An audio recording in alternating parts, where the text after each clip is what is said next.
Throughout the history of Smash Ultimate, the Southeast, specifically Florida, has been known for their laundry list of high-level players, their insanely tilting crowds, and their out-of-pocket commentary, which is conveniently very on-brand for Florida. With players like Mudace, Myron, Anathema, and Esam hailing from Florida, it is undoubtable that the state is filled to the brim with talent. CIRQUE du CFL was a stacked regional event within the state, bringing out players like Cola, Anathema, Zomba, Goblin, and more to try to take the crown. While you would possibly expect an in-region player like Goblin or Anathema to defend the state, or out-of-region threats like Zomba and Cola to come and snipe the bracket, it was actually a player that we didn't mention at all that took the entire event. And it was with one of Smash Ultimate's least talked about characters in a hot minute. Today, we're going to be taking a deep dive into the Florida Regional and going over the Underdog Boost extraordinaire, Kobe, and his monster run to first place with solo Young Link. Kobe is definitely not an unknown player in the Smash Ultimate community, being one of the best players in Central Florida since the release of the game, and he's gotten consistent good results at majors through his competitive career. With strong placements in the first few years of the game's lifespan, like 9th at CEO Dreamland 2020, 4th at InfinityCon Tally 2021, and an amazing breakup performance at the Smash World Tour in 2021, defeating Beast Mode Paul, Cosmos, and Mudace in the Last Chance qualifier. Within the last year, you're more likely to see Kobe range anywhere from 97th to 33rd at majors. He generally picks up at least one notable win per tournament and even beat Mudace in early April, so we were long overdue for Kobe to harness the power of the Mamba and go 100%.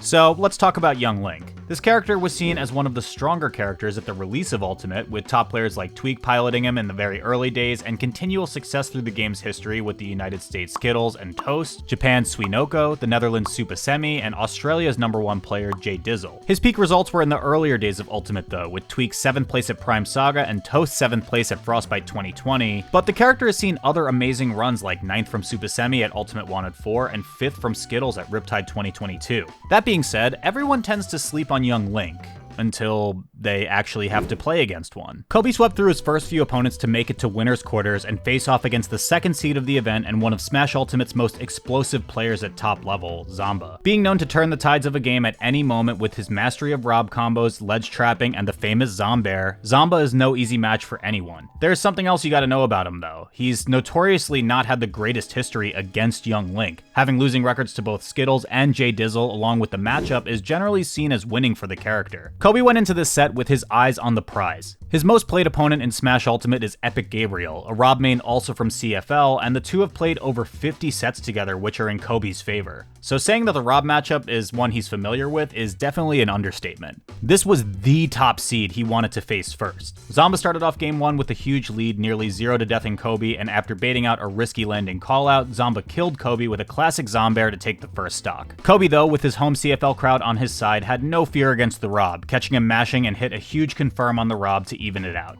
The thing about this matchup is that, well, Rob is really big and isn't a very evasive character, so against a character like Young Link with his short stature, sandbox combo game, and unlimited bag of projectiles, which also has to be a Game Shark or something. I played these games growing up and you definitely didn't have unlimited items, but it makes Rob a lot less privileged than he usually is. There's a fatal flaw about Young Link though. He definitely has some trouble killing from time to time, but we would see Kobe use the advantages his extended combos granted him and consistently find a way to take stocks against Zomba. In a last hit situation, game 1, Kobe finds a bomb layup into forward air conversion to take a much needed game 1 win. In game 2, we saw Zomba begin to try to apply more close quarters pressure, which was met with an immediate response by Kobe, who got the momentum he needed in game 1, putting his Young Link into the next gear. While both are projectile based characters, Young Link has more consistent access to his, and he was showing Zomba hell for this fatal disadvantage. After forcing Zomba off the ground, he sharked him in the air, building lots of percentage before eventually taking the stock with a bomb landing fair to up smash conversion. Being down 2 stocks to 1, Zomba was looking to even up the stock count and went for an aggressive up air, which was met by a dare from Kobe, and the second seed was now down 0-2. Zomba was getting visibly frustrated, having some choice words to say about Young Link, and decided to switch up going into game 3, bringing his usual counterpick when he feels uncomfortable with Rob, which is Lucina. The Lucina was doing good work for Zomba. He was able to translate his stage control heavy style of Rob into the sortie by trading projectiles with an amazing initial dash and her quick disjointed aerial attacks, making it hard for most characters to even land. Zomba went on to take the game, but one game is all the Lucina would get, and even though she's not a robot like his other character, she still got downloaded. With a 3-1 victory over Zomba, Kobe entered the top 8 winner side with momentum to take down any player in his path. And to his luck, he continued to remain fortunate with this bracket path, facing off against top Roy player Mugen, who was using his throwback tag Hyper Kirby at this event. The two had yet to play in Ultimate, but Roy is another matchup Kobe has a lot of experience in, having played Goblin in over 25 sets and also had played multiple sets against Cola in the past. This set showed off two of the fastest players in the bracket going head to head. After feeling each other out in the beginning of game 1, the rest of the set was turned up to 11. Mugen's trademark hyper-aggressive Roy was in full force, but Kobe is amazing at making small adaptations to this kind of aggression and started forcing Mugen to overshoot his aerials. Kobe went to town on his whiff punishes, eventually taking the game with a normal get-up read. Game 2, Mugen started off with a big edge guard, and with all the momentum on his side, he started running Kobe over. He was doing an amazing job at changing the pace, especially with fast fall timings. He started baiting Kobe to throw out a lot of preemptive projectiles, all of which Mugen was in place to punish right away. Back and forth games, these two players brought out an absolute banger of a set. With Mugen's insane ledge pressure and option coverage off stage and Kobe's sparks of brilliance with Young Link, the two were now sitting on a game 5. With an unshakable mentality and ability to adapt to his opponents shown in full effect over the course of this final game, Kobe absolutely dominated Mugen and filled all the holes he had in his gameplay. He was fighting out of the corner a lot more efficiently versus the ever-scary Roy, and even started giving Roy less respect offstage, getting some huge edge guards. Mugen, unable to fight around all the pressure, was eventually caught with a landing up air and a 2-stock, sending him into the loser's bracket. Now, at this point, Kobe was having one of, if not his best performance of all time in the bracket. With a win over a top 20 player and a borderline top 100 player, he had the momentum in his corner to take on any competitor in his way, and he was going to need it against his next opponent. When it comes to the matchup of Kobe versus Cola, the two Southeast residents have had an extensive history against each other. They first met off at CEO Dreamland 2020, where we actually saw Kobe go up 2-0 over Cola's Roy. We saw Cola switch to Cloud and Kobe switch off to Adult Link, but Cola took the set in a convincing reverse 3-0. Their next encounter was at the Smash World Tour Championship group phase.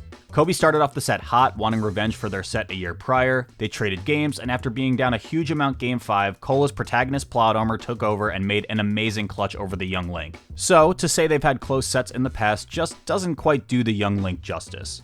Cola's Roy plays with a level of ferocity and confidence that you don't see from many players other than top-of-the-line competitor and fellow Moist teammate Light. He started off the set with a convincing lead, but on Kobe's last stock, you could tell he started to feel a lot more warmed up and comfortable in how to counter Cola's approaches. Kobe starts cooking Cola on his last stock, catching a drift into the platform with a boomerang, immediately runs up and starts charging, reading that Cola wants to attack out of disadvantage. Then Kobe reads air dodge with another boomerang into forward air confirm, which doesn't quite take the stock from Cola. After an offstage scramble, Cola lands on the stage and Kobe tries to get greedy with an aggressive recovery back, going past the ledge to try to hit Cola, and he gets F-smashed at 70, ultimately losing game 1. Through the beginning of game 2, we saw Kobe attempt to slow down the pace against Cola, but Cola is one of the best in the world at zone breaking, and he broke down Kobe's defense over and over again. Kobe's ledge trapping, however, started to pick up at this point, and he was able to get a conversion at the ledge off of an arrow confirm. These adaptations weren't enough to take game 2 though. Cola was just playing too oppressive, moving at the speed of light, no pun intended, and his adaptations to Kobe's projectile traps through the game led to a kill on ledge to seal out game 2.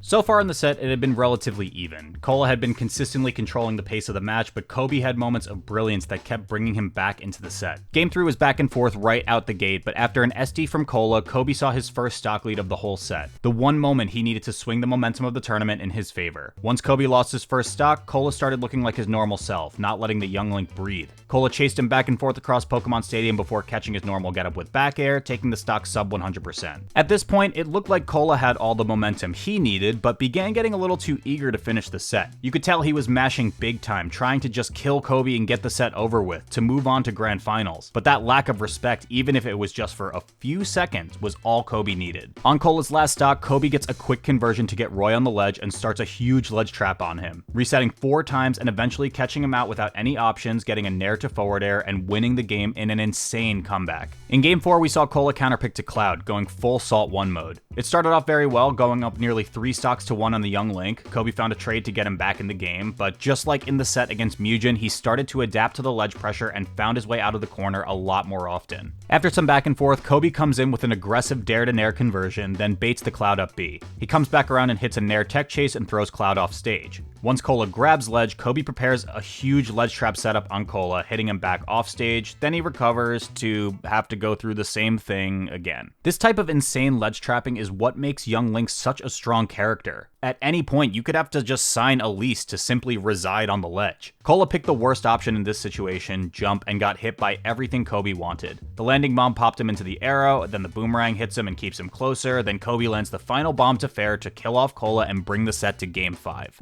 In Game 5, we see the first change of scenery of the set, with Cola counterpicking to Town and City and switching back to Roy. It was an absolute button-pressing fest from both players. It was Cola's set to lose, being the #1 seed, and Kobe's set to win, having made a ridiculous comeback in Game 3 and 4. The two traded conversions back and forth. Cola, though, was brought back to the ledge and was reminded of his terrors. In an attempt to avoid it, he drifted in and got caught with a down tilt up air to drop the first stock of the game. Cola was trying hard to regain his footing, but Kobe seemed to have the answer to everything. Cola gets some great parries, but getting too confident in the option, he parries a point-blank boomerang, which he can surely punish, right? Nope. Now up a stock in Game 5 and the CFL crowd cheering for him, the momentum was entirely on Kobe's side. Cola made it a last stock situation though, getting a huge conversion off on Kobe, and if we know anything about Roy, if the opponent is around 70% and he has rage, they're most likely at kill percent. In this flow of offense, Kobe was able to cross up Cola and hit him with a nair, setting up a jab lock to F smash, finally completing the reverse 3-0, giving Kobe his first set win ever against Cola and justice for all the Game 5s he had lost in the past. At this point in the bracket, Kobe had run through every challenge that got in his way. With the two biggest wins of his career and a guaranteed spot in grand finals, Kobe was now looking like the favorite to take the whole event. In loser semis, Zomba was able to 3-0 Mugen, then Cola was able to avenge his fallen homie and 3-0 Zomba right back to get his run back against Kobe. With how the first set of grand finals went, the 6-0 accusations weren't uncalled for. Cola convincingly ran over Kobe in the first set of grands, and it looked similar to the beginning games of winners finals, with Kobe unable to find his footing in the matchup. He had solid moments, but the lead never slipped out of Cola's control the entire first set. Adaptations needed to be made. Kobe started out true finals, or as we New Yorkers call it, deadass finals, taking the first stock, but it still ended in a low percentage 1 stock from Cola. Cola was really starting to play like the top 15 player he is. It looked like the winner set was all the info he needed. It was another last stock game, but Cola took his 5th game in a row, looking like he was going to make the full reverse sweep over the young Link to take this tournament. But Kobe got a reverse 3-0 on winner's side, so another one wouldn't be that uncalled for. Kobe came out the gate with some huge conversions, trading stocks back and forth with Cola. Kobe on his last stock started to play to his game plan, sitting under platforms and forcing approaches out of Cola with projectiles. After a missed tech chase from Cola, Kobe gets a punish and sets up a ledge trap onto Cola and wins a last stock situation to stay alive in Game 3. At this point, the two looked very even with each other, but Kobe was playing it with just a bit more patience than Cola. Cola's explosive punish game was putting in work for him, but he was trying a bit too hard to find kills at high percentages, where Kobe on the other hand was waiting for just a touch longer for the kills to find him. Kobe started snowballing his momentum in Game 4, but if we learn anything from Cola this set, they can close out any lead you put on him. Roy is amazing at setting up tech chases, and Cola tends to pick the correct punish. In another last hit situation, the two got into a huge scramble, with Kobe eventually finding the landing fair to up smash. Game 5 and both players were sweating big time. Kobe is perhaps unfortunately known as a Game 5 thrower, so even the commentators were doubting him, and already down a whole stock, things were not looking good for our hero. Cola was all over Kobe, but Kobe held in some information that he remembered from his first set, that air dodge in that Cola just loves to throw out when he's in flow state. At over 100%, Kobe hits a landing bear and reads the air dodge in from Cola, killing him with an F smash, making it a last stock Game 5. Down over 100% to Roy, you need to play perfectly, as practically any move will kill you. He got hit with the weak hit of F smash from Cola, nearly taking the set, but that would be the last time he finds a notable hit on the young Link, followed by both a weak hit up air and up tilt, both of which would have killed on the strong hitbox. Cola, remembering what had happened in their previous sets on the ledge, is now the one trying to avoid the area. Kobe knew this and caught his double jump with a boomerang into fair conversion, taking the set after Game 5 and securing Kobe's biggest tournament win ever and one of the greatest comebacks in Florida Smash history.